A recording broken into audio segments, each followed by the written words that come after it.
Good afternoon, MHM. Welcome to our kickoff event for our 2012 Excellence Campaign. Now, we're going to do a quick little test here. I want to see who all the true excellence believers and achievers are out there. If I say I am, you're going to say excellence. If I say I make a difference, you're going to say all right, let's try that. I am excellence. I make a difference every day. I am excellence. I make a difference every day. We are excellence. We make a difference every day. All right, give yourselves a hand.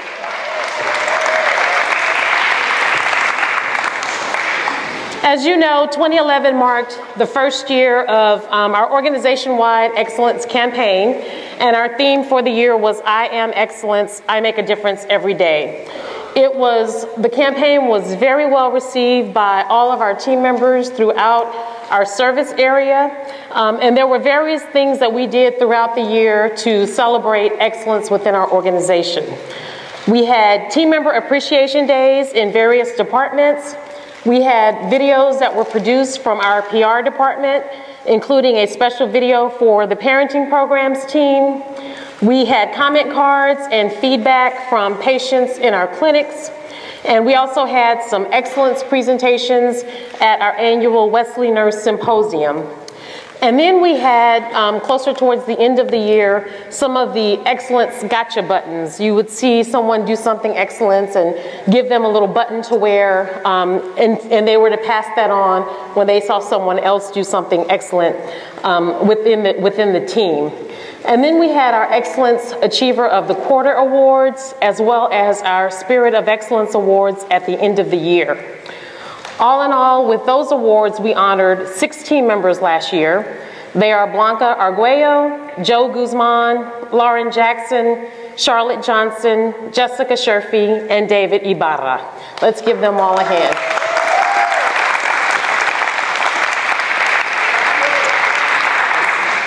So my challenge to each team member this year is, first, to continue to be excellence. Strive to be at the top of your game in everything that you do. And second, the challenge is to be on the lookout for excellence. Give your colleagues a pat on the back whenever you see them do something that is noteworthy. And then also take some time to nominate one another for the Excellence Achiever of the Year Awards. And those individuals then qualify for the Spirit of Excellence Award at the end of the year. Can we all do that this year? Yeah. All right. So now we're in a new year, and I hope that the new year has been good to everyone so far. We are blessed to see another year, and so we are preparing to launch our new campaign theme for the year. As you may already know, 2012 is an Olympic Games year. This year we have the Summer Olympics coming up in London, I believe. The Olympics is an especially significant time because it's a gathering of individuals who exemplify what? Excellence in their chosen sport. And they are the best at what they do in their respective countries. So we've chosen an Olympic-based theme for 2012 to celebrate who we are here at Methodist Healthcare Ministries. We are the best at what we do in our respective arena. We are a team of over 300 individuals, each of which is motivated, dedicated, trained, tried, and proven. And each team member strives to do his or her best every day. We carry the torch, serving as a bright and shining light in a sometimes dim and dreary world. And like the Olympians, we too experience the thrill of victory and sometimes the agony of defeat. But still we press on because we are champions for excellence.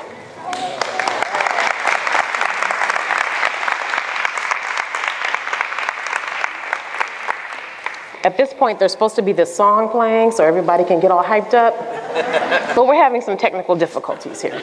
But our new theme for the year is Champions for Excellence. So what you will see throughout the organization is new posters. We have some keepsakes that we will be sending out to all of the sites in the coming days. But we want you all to continue to strive for excellence in everything that you do.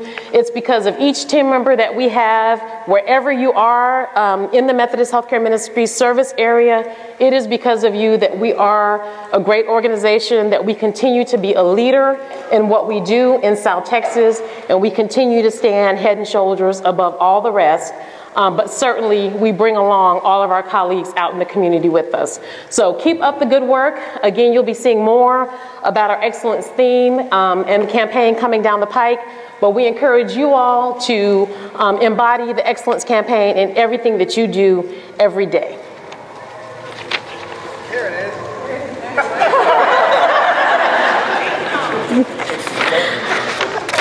Okay, so we have a treat in store for you. We talked about the Olympics and that being an opportunity to convene people who are in the top of their field. We have an Olympic-based theme for 2012, so we figured what better way to introduce that and celebrate that than to bring an Olympian to you. So we have with us today Josh Davis, who is a 5-time Olympic medalist and motivational speaker. All right.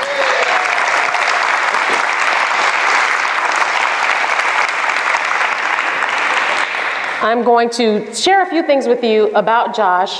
He has an outstanding biography, so I want to share some of those things with you. In 1996, Josh made history by becoming the only man in any sport from any nation at the Atlanta Olympic Games to win 3 gold medals. 4 years later, at the 2000 Sydney Olympic Games, he was elected captain of the USA men's swim team. There he broke the American record 3 times in the 200-meter freestyle, and he won 2 silver medals. He is also a world record holder. Josh continues to serve as an ambassador for the sport of swimming, especially lending his time, talent, and attention to developing the next generation of professional swimmers. After returning home from the '96 Olympic Games, Josh started a clinic company called USA Swim Clinics, LLC. His company has conducted over 1,000 swim clinics around the country with over 30 different Olympic swimmers. Josh is a Christian and a faith-based speaker. He has been involved with the Fellowship of Christian Athletes and Athletes in Action for many years. He served as president of the Fellowship of Christian Athletes during his time at the University of Texas at Austin. Any Longhorns in the house? And it is during this time that he started his lifelong passion of sharing with others the reason for the hope that he has in his own life. Josh has a passion for young people, and he desires to see them succeed in school, sport, and life. He is a 5th-generation San Antonio native, and he returned here to plant seeds and to sow roots in his home community. He regularly speaks to young people, serving as a mentor, coach, and an inspiration for them to reach to make their dreams come true. He is a leader, he is a role model, he is a record breaker and a history maker. He is a winner, and I think you would all agree that he is a champion for excellence. Josh Davis.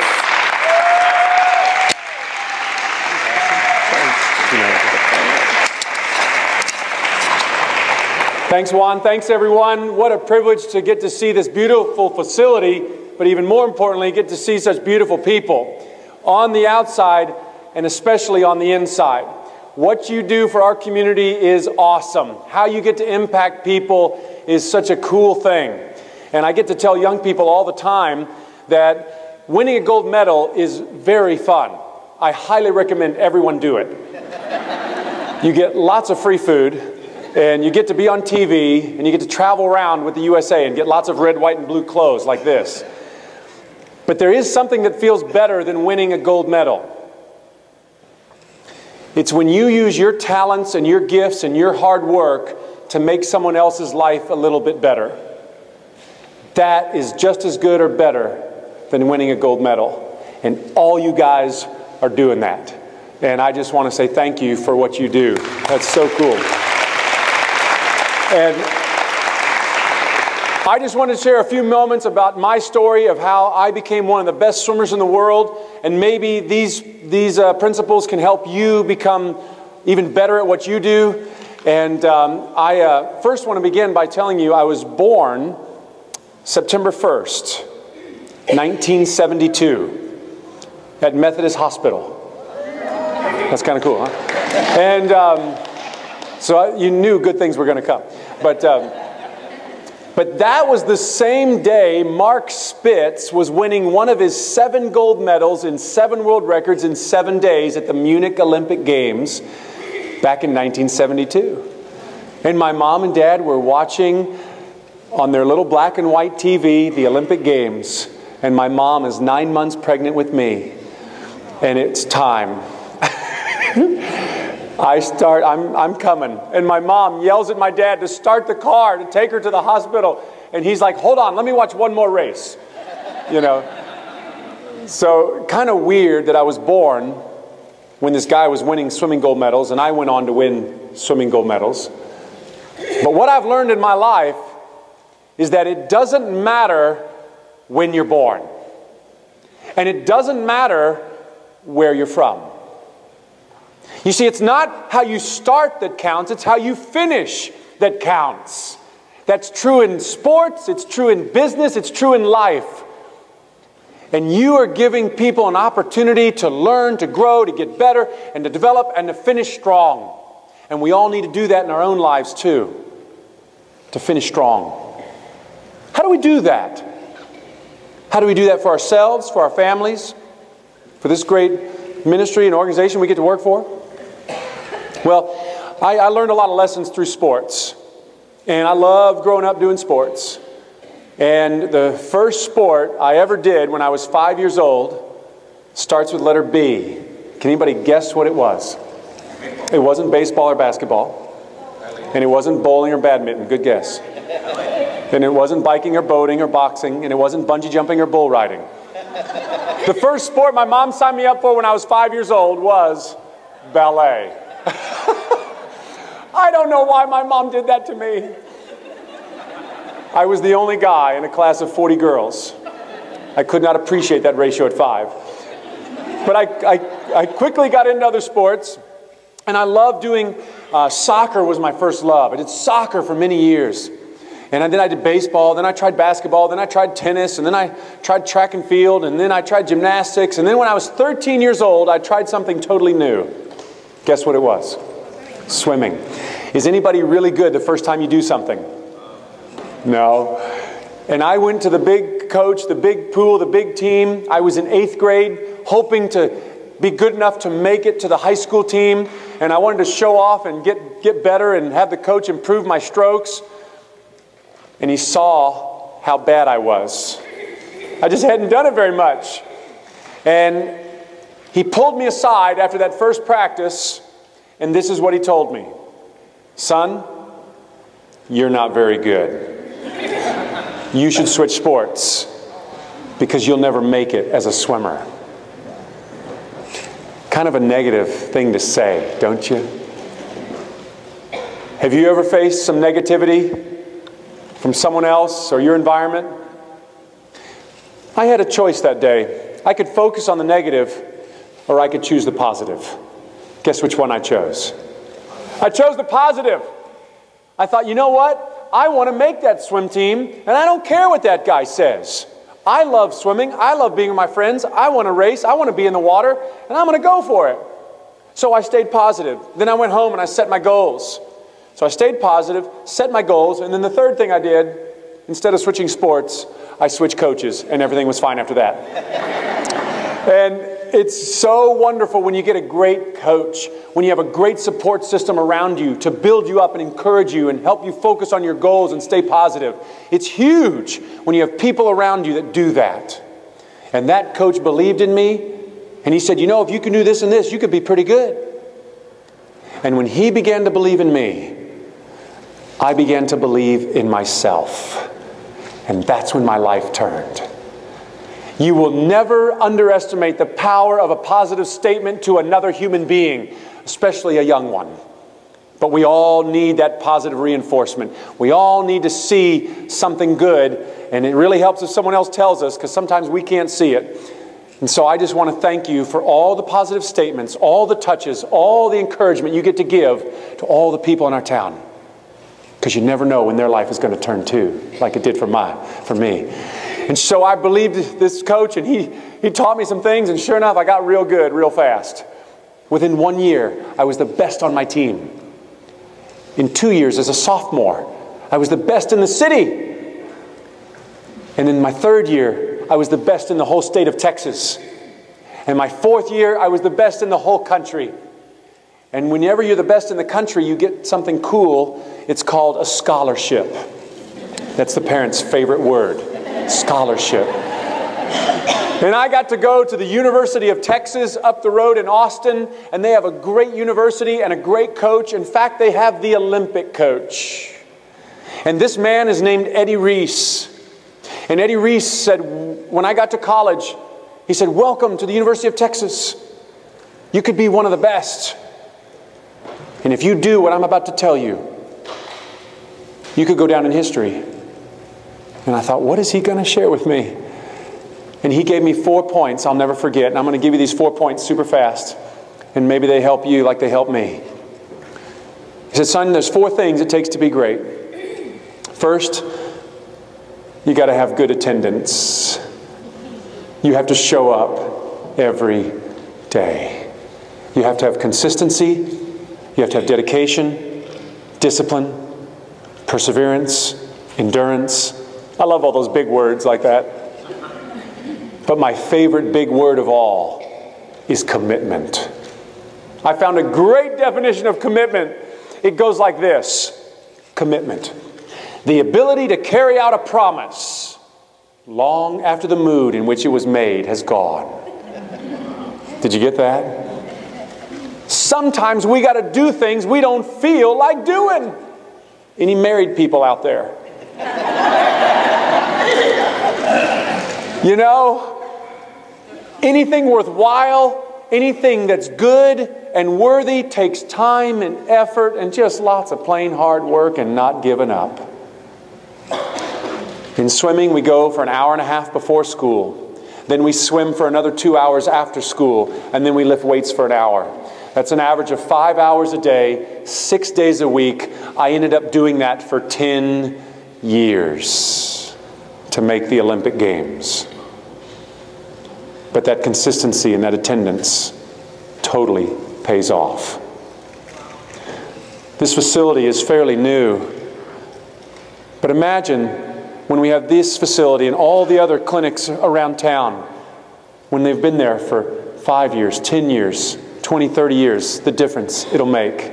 Just being in the community, that ministry of presence, that consistency, what a difference that'll make. Second thing Eddie Reese said is you got to have the right attitude. Attitude is everything. Yes, you want to show up, but you don't just want to show up and take up space. You want to have the right look on your face. Would everybody smile for me just real quick? Just show me your teeth. You got something right there. No, I'm just teasing. It's amazing what happens when you smile. The room lights up and people start smiling back at you, and it's contagious. Negative attitudes are contagious, but so are positive ones. And when you turn the corners of your mouth up against gravity, you use 17 muscles in your face. But if you frown, you actually use 42 muscles. Everybody try and frown now. It's hard work. Just keep smiling and make your life easier on you and everybody else. But the best attitude to have is what I call an attitude of gratitude. Would you say that with me? Attitude of gratitude. Attitude of gratitude. Now, what that means is that an attitude of gratitude is where your thankfulness for the things you have reflect in your intensity in what you do. So if you're thankful for something, it shows. It shows in your face. It shows in your eyes. It shows in your intensity and your excellence in everything you do. And if you're thankful for something, anything, let it show. And my challenge to you, my question to you today and for 2012 is this. How loud do you say thank you with your life? Do people see it? Is it contagious? Does it make everything around you better? I am so thankful for my mind. I want to read and study and develop my mind. Even though I'm not in school anymore, praise God, but I still read more now than I did when I was in school. I'm so thankful for my health. I want to eat right and exercise and go to bed on time, and I'll race anybody, anytime, any place. I don't win much anymore, but that's okay. I still am thankful for my health. And I'm so thankful for my wife and my 5 kids. I do have 5 kids. So my wife is the real Olympian. And I do whatever I'm told. I am very thankful for my wife. When you're thankful for something, it shows. What a tremendous privilege we have to be involved with an organization that's been such a good steward of their resources and wants to give back and make a difference.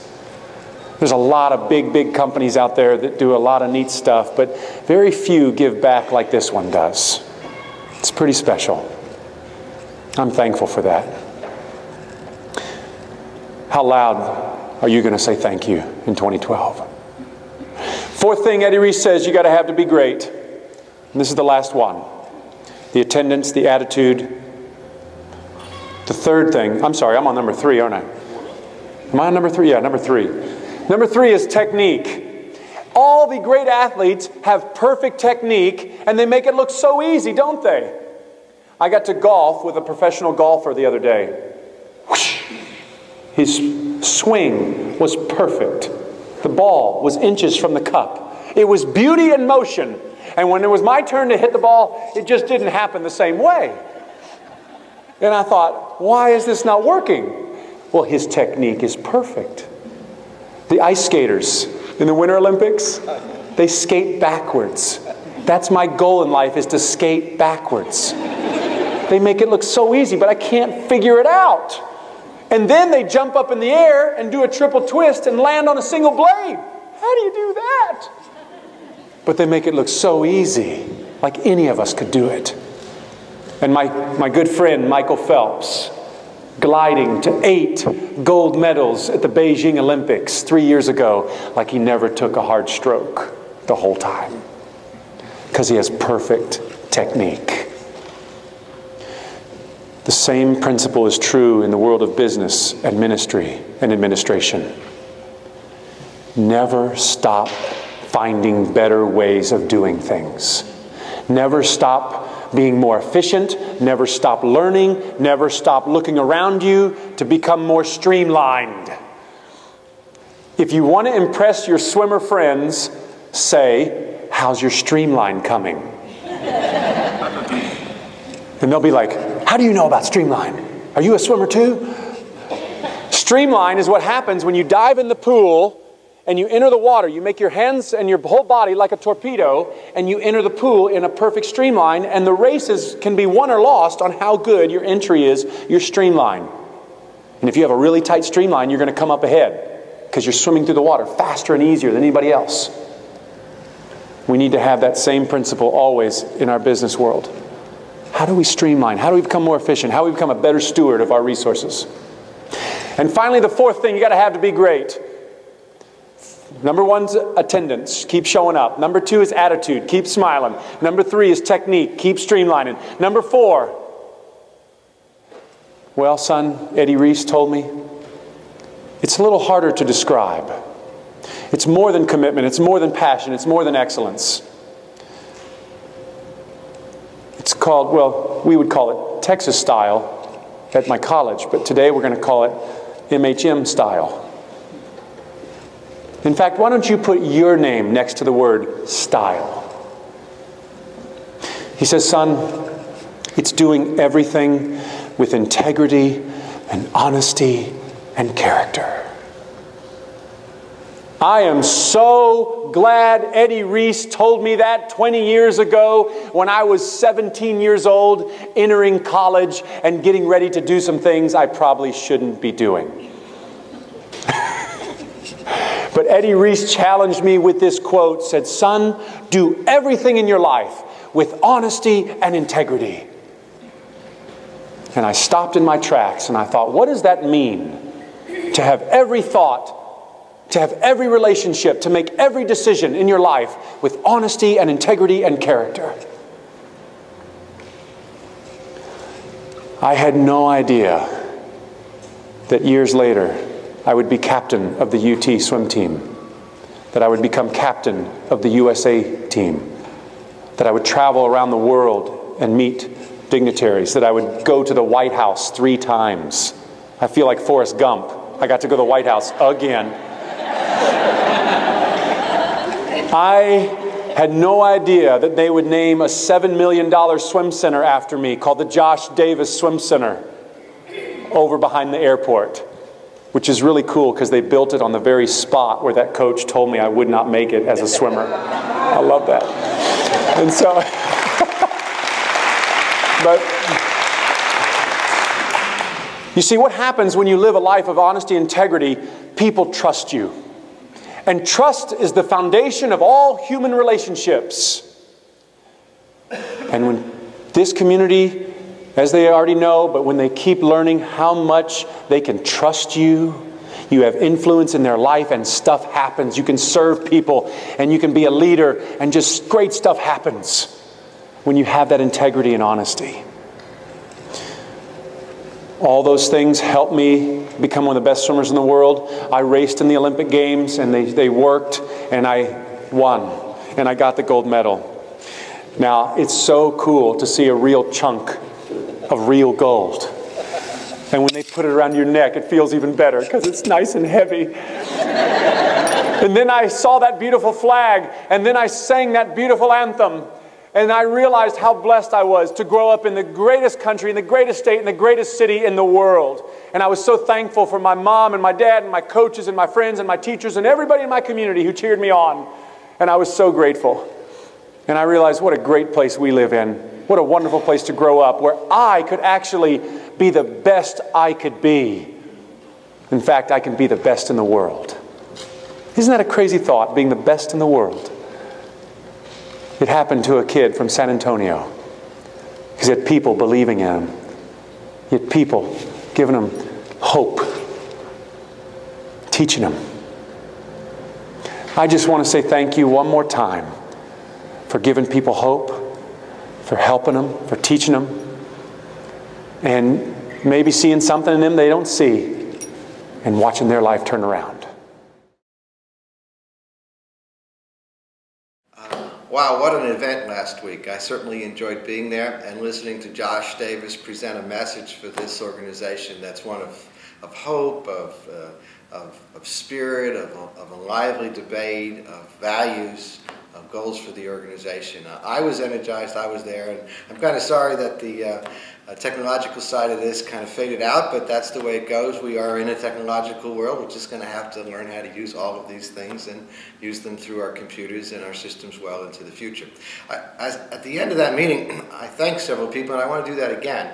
I'm real pleased with the work that Juan Moroni did putting all this together, and I want to thank Juan for doing that. And I'm absolutely thrilled that Josh agreed to come back to begin the process of kicking off our 2012. Our Champions of Excellence year.